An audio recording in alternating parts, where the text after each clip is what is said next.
नमस्कार दोस्तों, आज हम फिर पढ़ेंगे भारतीय राज्य व्यवस्था।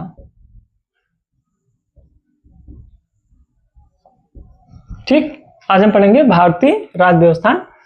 तो पहला प्रश्न होगा, उच्चतम न्यायालय की व्यवस्था के अनुसार निजी भवनों के ऊपर राष्ट्रीय झंडों को फहराना किस मौलिक अधिकार के अनुसार आता है?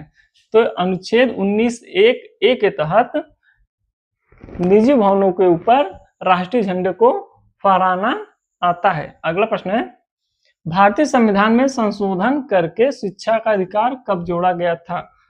तो 1 अप्रैल 2010 को यह व्यवस्था दी गई थी कि प्रत्येक बालक को जो 6 से 14 वर्ष को हो उससे निःशुल्क शिक्षा दी जाए।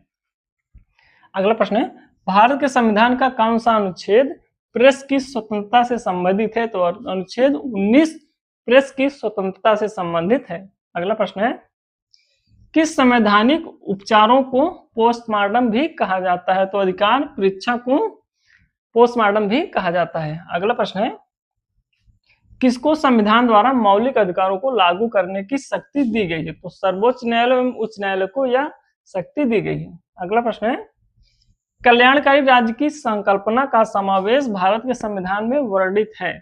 तो किसमें वर्णित है? राज्य के नीति निर्देशक तत्व में यह व्यवस्था वर्णित है।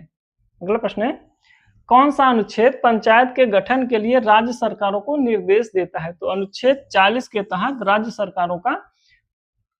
सरकार यह निर्देश देता है कि पंचायत का गठन किया जाए। तो 5 अनुच्छेद और उसको हम देखते हैं।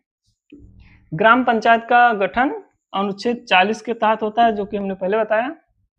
समान सिविल संहिता अनुच्छेद 44 के तहत होता है।